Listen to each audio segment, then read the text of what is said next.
elected officers. So we'll be right back after this. I'm going to play that audio for you from PayPal. So back when Infowars.com/app had a link to our iPhone app, we were, I think we got as high as number 3. The app right before that was called Newsbreak. And I remember looking at that, and, oh, it's pretty cool. Let's get that app. I downloaded that app. And as we were going to break, or during break, it popped up, 50 Cent shot and killed in Morvan, 2 others injured. And I'm like, where's Morvan? I've never heard about this.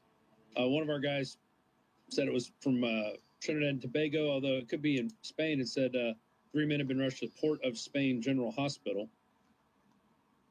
And they say his real name, known as 37-year-old Randy Woods. Okay? All right. That's not 50 Cent's real name. It is actually Curtis James Jackson III, right there. Oh, I'll catch you guys. There it is. Curtis James Jackson III. So, but you see that headline, 50 Cent shot and killed. Twitter's going to be freaking out that 50 Cent is dead. And it's just not happening. The reports of his demise are greatly exaggerated. But it just is a little that's going to be blowing up. 50 Cent's dead. 50 Cent's dead. 50 Cent's dead. He's been shot and killed. No, he's not. It's just another different fake news, probably propagated by the Russians. Or it could be a PR firm. I think he does have an album coming out sometime this year. If it hasn't already came out, it's called Street King or something like that. I just read. So they said, is it dropping in 2018 or not?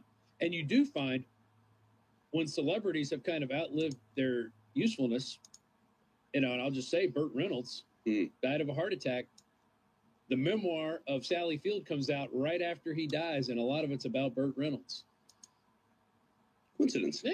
Just a happy coincidence. Sad coincidence. Who knew? And in there, she talks kind of, he was kind of controlling. Well, she says. I would have. He probably wouldn't have lasted a day at one of Ford's high school parties, though. Yeah. Christine Ford's parties. But let's continue on. I also want to get to this in this segment. From Mr. Paul Joseph Watson, bombshell. PayPal bans InfoWars after lobbying by Soros-funded group. Payment processor PayPal has banned InfoWars and what represents nothing less than a political ploy to financially sabotage an influential media outlet just weeks before the midterm elections. Could you say election meddling?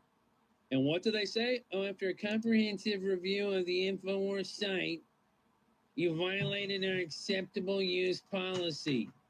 You promote hate and discriminatory tolerance against certain communities and religions. What does that mean? The nebulous definition of hate. Mm-hmm.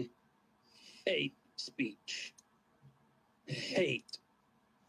I wonder if it's coincidence that George Soros is the 9th largest holder of PayPal stock, above eBay. That's coincidence. Just pure coincidence. I wonder if it's any coincidence that it's after Jared Holt, sorry. Jared Dolt from Right Wing Watch published Alex Jones serviced by PayPal despite obvious terms of service violations. Or the Washington Post, as Alex Jones rails against big tech, his InfoWars stores still thrive online. Yeah, how dare he sell products to customers that want to buy them?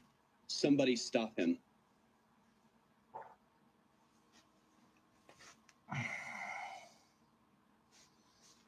Right.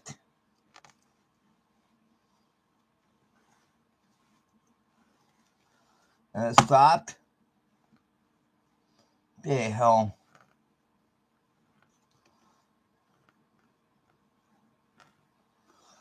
Fucking A, man. What the hell?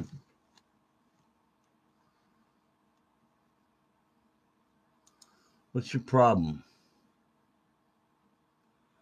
Other than starting to piss me off.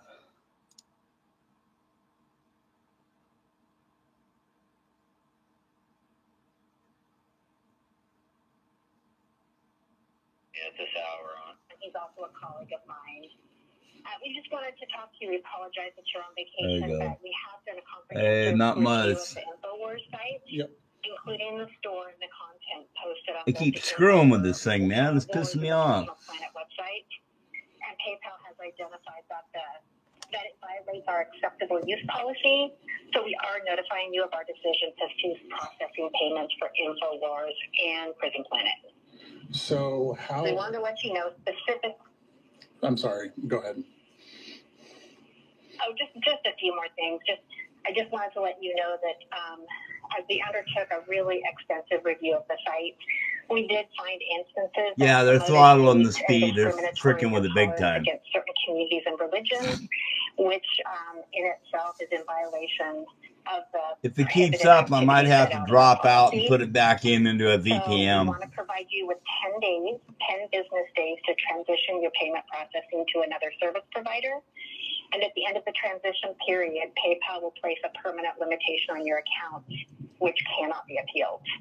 So during the transition period, we just ask that you continue with your normal process for reviewing and decision chargebacks or by your complaint liabilities in a timely fashion.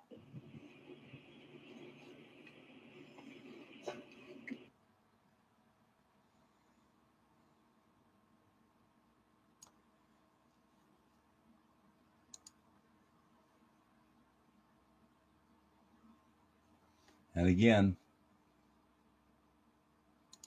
yeah. I'll be right back on, guys. You're fucking with this thing.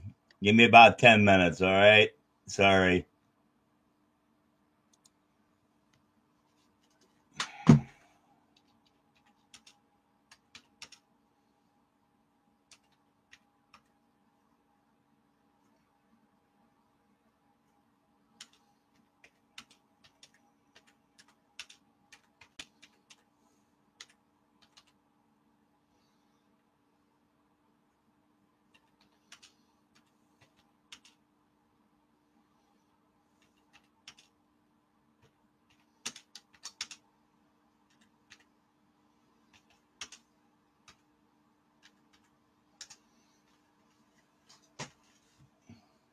Yeah, it's fucking with this thing too big.